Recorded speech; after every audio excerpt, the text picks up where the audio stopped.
so much for clicking on the video. My name is Leah, and let's recap and review Real Housewives of Atlanta. This is season 15, episode 1. So let's get into it. So the episode opens up, and we do a flash forward to Ross's 40th birthday and all the stuff that went down there. Then we do a flash back to 4 days before the birthday, and we're at Chateau Sheree. So we're at her home. House is still beautiful. Still don't know how she paying for it, but house is still beautiful. Then we see milk dud headed, good looking Martell pop up, and I'm instantly annoyed. And you want to know why? Is because I actively choose not to watch Love and Marriage Huntsville. I watched Love and Marriage Huntsville season 1, but after that season, I was off of it. I don't find anybody enjoyable or likable on that show, including the people that are deemed people's faves. Everybody on that show, to me, is insufferable, miserable, and toxic. And then the fandom itself is toxic. I've seen the way people be in them comments on other YouTubers who review the show, and the way they fight for these people like they have their dying like mother's like cure. Like they will be in them comments going off, and I can't. The only reason I know what's going on is because I'll hop in and watch one of the people's on like people who review the show that I like. I'll watch it. I'll give them a view or a thumbs up.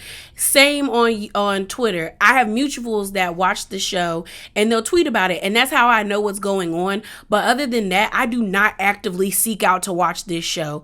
I avoid it because I don't find enjoyment in this show, and the fact that he's on my on my show on Atlanta, I'm annoyed, and I'm annoyed at the fact as well as that Sheree is not benefiting from this in any way. Sheree is not benefiting from this in any way. Martell is. If you hear the rumblings, it's raining right now. Martell is. Martell is benefiting from this more than Sheree. OWN Network does not get the views or the engagement the way that Bravo's does. And the fact that he's on Bravo with the nameplate Sheree's boyfriend, but everybody on Twitter was saying how on Love and Marriage Huntsville, he actively denies that him and Sheree are even a couple. I'm looking at Sheree like, you're a dummy. Because there's no way I'm going to attach myself to a man or anybody no less and not benefit from it in any way. Like, I guess y'all could say she benefited from it for a storyline, but the storyline is making you look like a fool because everyone's on here talking about how he community property and he community dick. Girl, you're stupid. You're stupid. You're stupid. You're stupid. So he comes, they sit down. She has a private chef come. He talking about he thought his gift was going to be a threesome because the private chef is the gift. But I'm like, that lady looked at Martell like, I know about you. I don't want no parts. Okay, guard all your body parts. Okay, so they sit down. They start to have a conversation. Sheree tells him, like, you're definitely coming to Ross's 40th birthday. Like, she wants him to be her +1. So he's like, is everyone invited? And she's like, yeah. And he was like, including Candy. And she was like, yeah, I don't think nothing's going to go down. They flashed to a scene of when Candy was on the neighborhood talk and someone asked her about her, how she felt about Sheree and Martell being together. And she said it's giving opportunistic vibes, which we all felt that way. So Martell didn't take too kindly to that, and he was like, your husband is the one that you should be worried about. He's the opportunist. Then Sheree was like, I think everyone's going to be on their best behavior. It's Ross's birthday. Everyone likes Ross. Nobody wants any beef. So he's like, well, they have to be. They're short, you know? And so then production is shady for showing Todd and Candy next to each other and a ruler in between to show that Todd is 5'7" and Candy with heels on is 5'3". I mean, short kings need love too, okay? give them their love. But I still feel like Sheree is such a dummy. She's such a dummy. We then go to the Candy Coated Factory. We see Don Juan and Carmen and Candy in her office.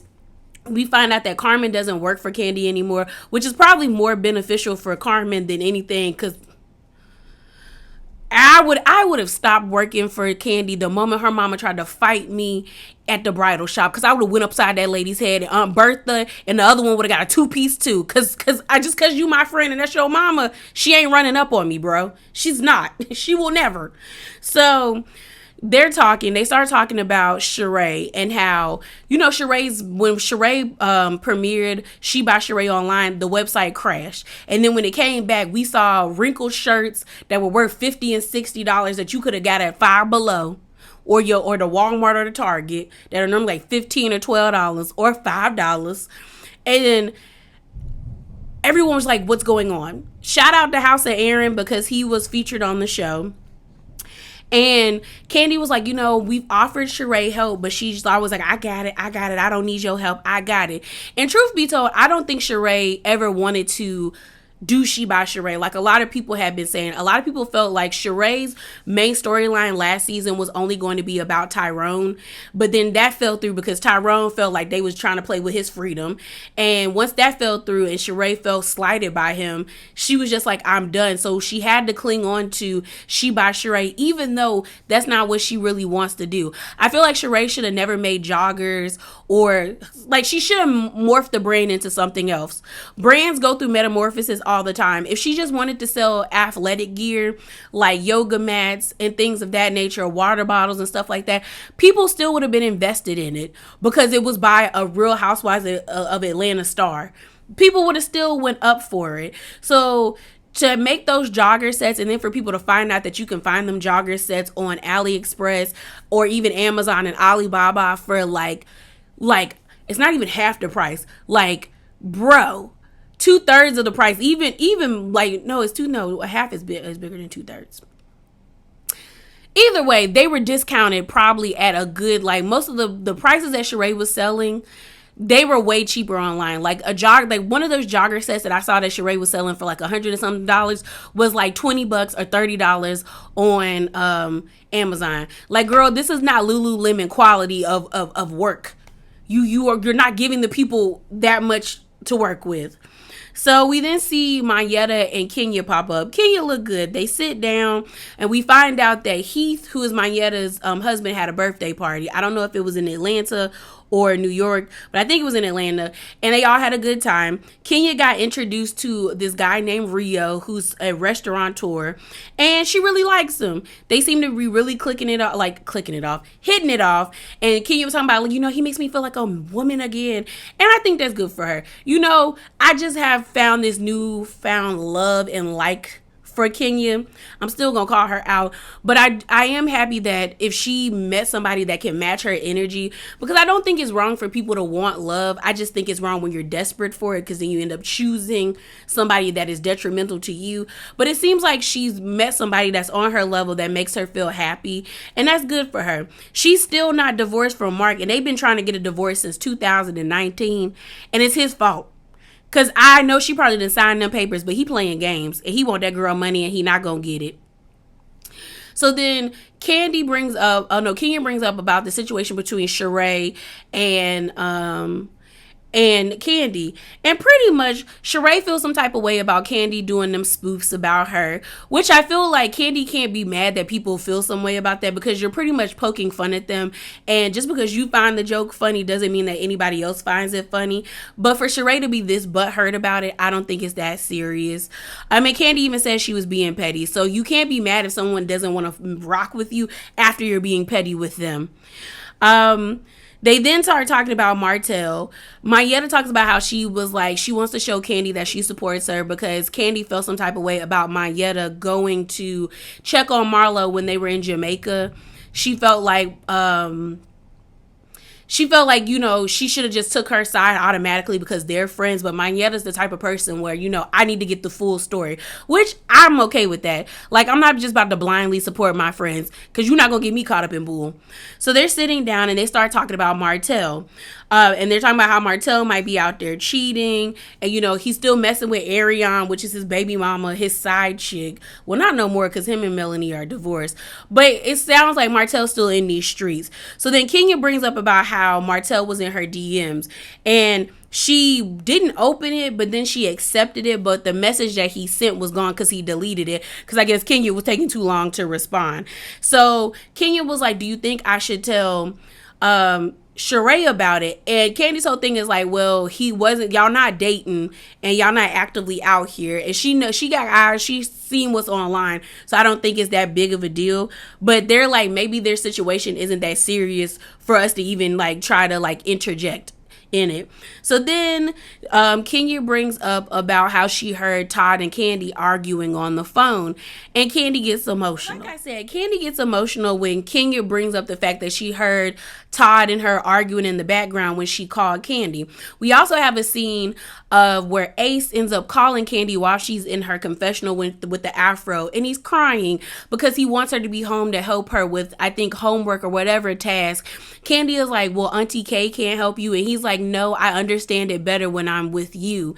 And I felt for him, like hearing his little voice crack and him like fighting back his tears. He just wants his mom to be around. And honestly, time is more precious to a lot of people than monetary gains, you know, because you can't get back time.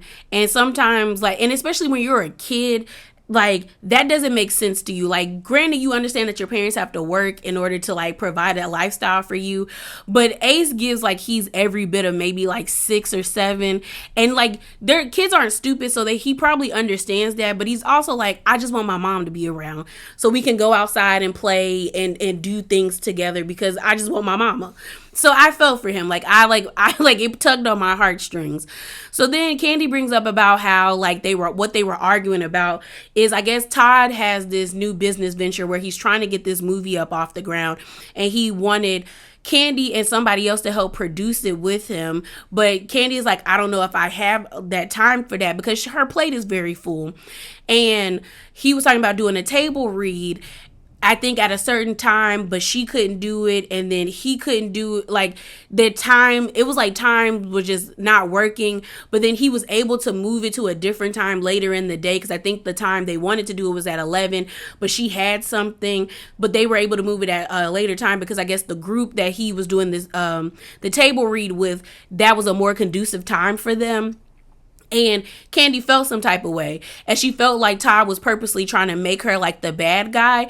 But in all honesty, don't get me wrong, I think it's wonderful that Candy has so much ambition and that she has been able to maneuver and make her 15 minutes of fame after being out of Escape, and even being a part of Escape, extend way beyond that to all the multi-million-dollar businesses that she has. I think it's wonderful that she wants to be an EGOT. We found out, or if you didn't know, I think maybe 2 weeks ago or a week ago, it was posted online that she, what's it called? That her and Todd's like production, their play, I think it has Samuel L. Jackson and Denzel Washington's son in it. It got nominated for a Tony. I think Tony is Broadway. So it's like her wanting to be an EGOT might actually come into fruition like here soon, you know? So I'm just like, I think it's wonderful, but it's also like, you have to have better time management skills. There's nothing wrong with you wanting to have those things, but you chose to have this family.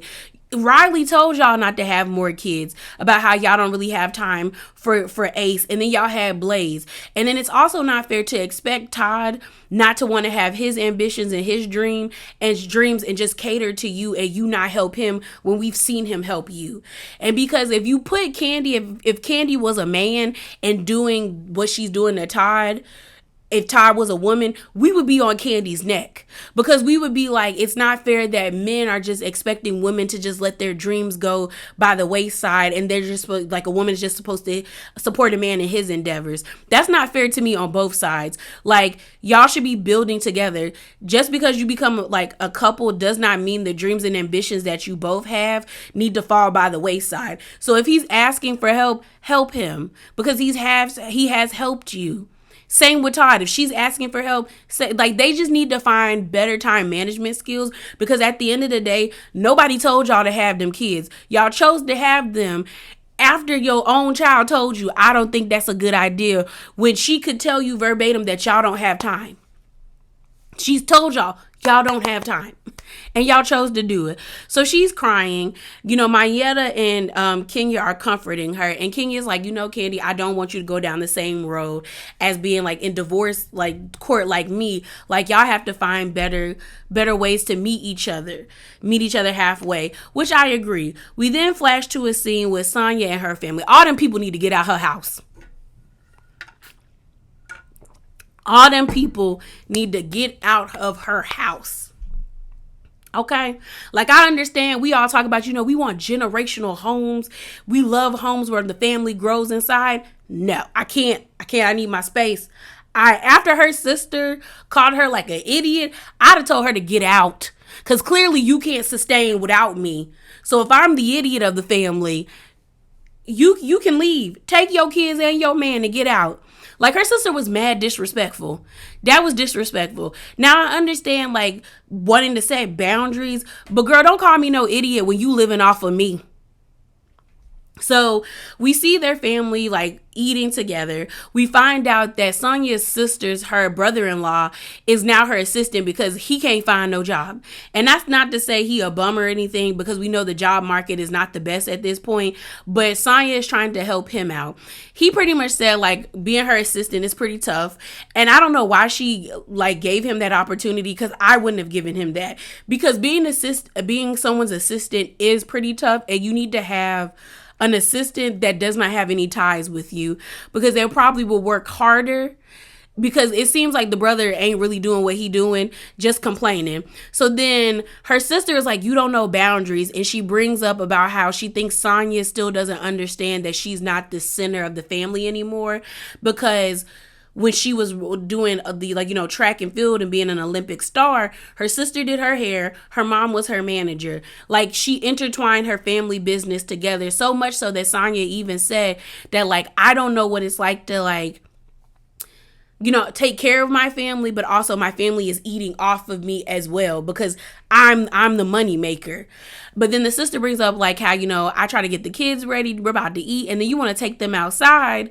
And it's like, are you not understanding? Like, sometimes, I think you're just so like in your own world and you're like being an idiot, or she called him like a dingback or something. I don't know. Either way, I just thought it was mad disrespectful. And you could tell everybody got uncomfortable, because the mom was looking like, ooh, and the daddy even made a face. And then Ross immediately got up to go check on his son. And then the kids left. And I guarantee that they argued even more than that, because everybody else was leaving the kitchen area, and you see Sonya sitting down, and then you see her sister still in the kitchen near the sink, and it looked like they had it out, because I'd have had it out, because I'd have cussed my sister out, because like I said, you're not living off of me and gonna be disrespectful, because clearly you're here. And granted, I think Sonya did ask her family to come with her, but if you want to set boundaries and you don't want to live there anymore, then leave. Y'all can find a home or an apartment or a townhouse in Atlanta and set your boundaries that way. But don't be calling me stupid when I'm the reason you got a place to stay. Because I guarantee you, they probably not paying rent. Okay. So we then have this cute scene of Kenya pulling out all these princess dresses. And I noticed they were all Disney princess dresses, because I saw Belle's dress. I think the outfit that Brooklyn had on was Rapunzel's dress. But it was just such a cute moment. Like I said, Kenya has grown on me, and I'm starting to like really like her. So, and even before I didn't like Kenya, I was happy for Kenya when I found out that she was pregnant, because you could tell that was like something that she genuinely wanted. She wanted to be a mother. And I'm like, and you can tell the way that she loves Brooklyn, that it's something like it heals her in some way. Like, you're not supposed to bring in a child to like heal you, but sometimes your children can heal you. Like, they can break down and heal you in ways that you don't even expect, like from childhood trauma. And I feel like that's what Brooklyn does for Kenya, because she just always is smiling when she around that little girl.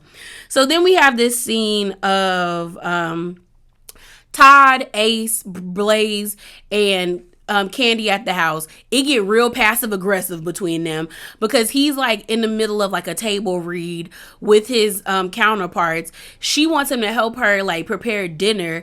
He's like, I'm busy right now. And I just felt like she was being rude. I'm sorry. Like, Candy would have had a full blown fit if Todd would have did the same thing to her. She get to singing about like she's tired and she can't do this. And I'm like, Candy, I bet you if you would stop complaining and stop like doing this, he probably would finish a lot quicker. You interrupting him is not helping. Like, girl. So then we have a scene with Marlo and her nephews. They're still at the house with her. Everyone was talking about Marlo's confessional with them big earrings, but I thought they were cute. I thought she looked good. I will say, though, I know her ears had to be hurting. But we see her with a life coach. The boys end up making like tacos for her.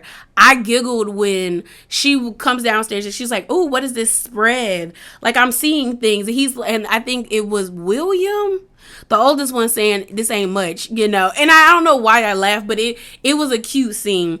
We see the life coach and they basically talk about, Marlo and trying to like, she's trying to do gentle parenting where she shows respect to them and they show respect to her. She was like, I didn't grow up that way. I grew up with, I said what I said, go do it now. Are you getting beat? You getting a spanking. And she was like, I'm trying to get away from that. She was like, the life coach has really helped her.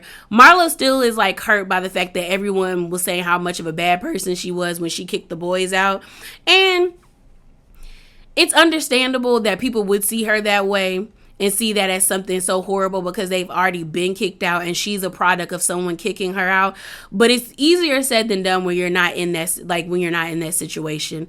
It's easy for someone to be like, I'm not, I would never do that, but you're not in it. And like a lot of people have said, sometimes the solution for your situation could be right in front of your face, but because you're in the forest, you can't see it. It's a bunch of fog and you just can't see it. So I'm glad that they're doing a life coach. They're talking about doing a family motto and like they were saying it, but I guess Marlo said it didn't sound good. But I like that the therapist was like, no, it's real. Like, it's good that y'all are doing this. So she suggests that they take like a family picture and write their family creed together, which I think is nice. And I've seen a lot of people who do like couples therapy do the same thing and it's helped. So hopefully it helps them. We then have, where are we going with this? Oh, we see Sonia, Sheree, and Courtney. Courtney is a new friend of the show, and she's by way of Sheree. Sheree keep bringing friends that be ready for the beef and the mess. We have Fatum or Fatum, and now we got Courtney. Courtney's pretty. Atlanta's cast is full of beautiful black women. Like, nobody on this cast is unattractive. Everyone is gorgeous to me. Like, just nice, beautiful melanin, So Courtney pops up. She tall and skinny. She sits down, and before Courtney pops up, that's when Sonia lets Sheree know that her sister really got into it. So that's why I was like, oh, I knew they argued after that. Because the way Sonia looked at her sister when she called her that name, she was like, okay, you better be lucky these cameras is here. But Courtney pops up, she sits down, and they get the topic of Ross's party, how everybody's invited, everybody's invited, how pretty much there's still like some tension between Sonya and Drew. We don't even see Drew this episode because she's dealing with a family emergency. But then Courtney brings up how, she might have a little beefage with Candy, where she said, I met Candy one time, and then next thing I know, I'm hearing from other people, especially this one girl, I think her name's like Diana or Dina, where she's like, me and Dina are friends, that Candy is pulling out my Instagram, asking about me, saying that I said that she was my friend and trying to get information on me. A lot of people online was like, ooh, she reaching. I don't think she is. Y'all be wanting to absolve Candy from being messy, but her two counterparts are Don Juan and Carmen. And Don Juan is messy as hell. So I believe when they say the streets be talking, it's Don Juan and Carmen. And possibly Mama Joyce. and Bertha and the other one. Okay. So, you know, you still have, what's her name? Everyone's kind of annoyed with Candy and these spoofs. So we leave Chateau Charest. We see, what's her name? Sonya and her mom pop up at Ross's event for his birthday. Like I said, it's Harlem Nights. Ross likes period pieces. He really loves that era of history. So that's what they wanted to theme his birthday after. We then see Rico Chappelle. I have not seen Rico Chappelle since the early 2000s when people were talking about him and Quad getting into it. And so I was surprised to see him. And I guess he was helping design Marlo's outfit. Marlo starts talking. Rico brings up the spoofs that Candy was doing about Marlo and her hair transplants. Marlo was like, it's whatever. She was like, I found them funny, but like, girl, me and Candy are gonna be where we at. How far she had that wig down to her eyebrows, that's where we're at this point. So we find out that Drew's not coming because of a family emergency by way of Ross, who's not with his family. And like Kenya said, Ross, she's your family, so it's your family emergency. I guess Drew's dad is sick, but I'm looking at Ross like, you just couldn't be bothered, could you? You just couldn't be bothered. You still wanted to get that camera time. So we pop up and it's the Harlem Renaissance. Not the Harlem Renaissance. It's the Harlem Nights party. And it was nice. It's actually nice. Like everyone said, bullying works because Sonya put $100,000 into this party and it showed. The dancers, everyone looked nice in their costume. The cigar bar, the drinks. It was really nice. Everyone pops up. What I will say, though, is Ross is a good-looking man. That's a good-looking black man. He looked so suave and debonair. I said, you got your one, girl. You got your one, Sonya, because that's a good-looking man. So before everything kicks off, you see everyone coming in and mingling, everyone's outfits. I thought everyone looked nice. I liked Marlo's like headpiece. I think Marlo and Kenya look the best to me. But everyone comes in and they're excited. They're all like, oh my gosh, this is a step up. We then see Sheree walks in with Martell. And Kenya is looking at that like, girl, why did you bring him? And there should be a show for Sheree, like, watch me date a dummy. I was like, dang, girl. So we then see Marlo and Courtney talking because Marlo and Courtney kind of know each other and they've hung out a couple of times. But Sonya, we see a flashback where Sonya tells Marlo about how Courtney and Candy kind of might have a little beefage. And that's where things get to going because everyone's there except Drew. We end up seeing Mayetta and Kenya take Sheree to the side because they want to ask her, like, how deep is the relationship between her and Martell, especially with the streets talking. Sheree is kind of taken aback by Mayetta having so much to say because she was like, last season you wouldn't say a word to me unless Candy was around. And Mayetta ends up telling her, the streets are saying that he was messing with a girl like 3 days ago. And she's like, okay, he told me about that. Like, Sheree's not really fazed by what she's saying. So then Kenya is like, well, he slid up into my DMs. And I'm with Sheree. I'd have been like, girl, show me. Since you said it, show me. Kenya doesn't want to show because she doesn't have anything. Because like we said, the message got deleted. If I was Kenya, I would have never brought it up because you don't have the message anymore. So it kind of looks like you're trying to be messy. So then Sheree tells Martell to come over there so they can confront the situation. And Kenya's like, I do not want to fight with She-Hulk or She-Man. Referring to Sheree because she knows Sheree might box her. But I was just like, Kenya, I don't have a problem with Kenya and Mayetta being concerned for Sheree because if I was like her, I would be the same. Like, girl, the streets are saying that man be out in these streets. Like, are you sure this is who you want to associate yourself with? Or are y'all in a serious relationship? Or this is just you trying to have a good time? Like they say, I'm here for a good time, not a long time. That type of energy. But I do think it was a misstep on Kenya's part to be like, ooh, he slid into my DMs because now it does look messy. And the fact that you don't want to show the DMs and you don't have the DMs, you're just saying that he slid into your DMs and he deleted the message. You look messy. So you should have just been quiet. But we then have the situation with Courtney and Candy getting it started. So you have Marlo is me, because I'd have been like, because Marlo is ear hustling. She got her back turned to the group and she just listening to it like, and I'm tickled. I am tickled.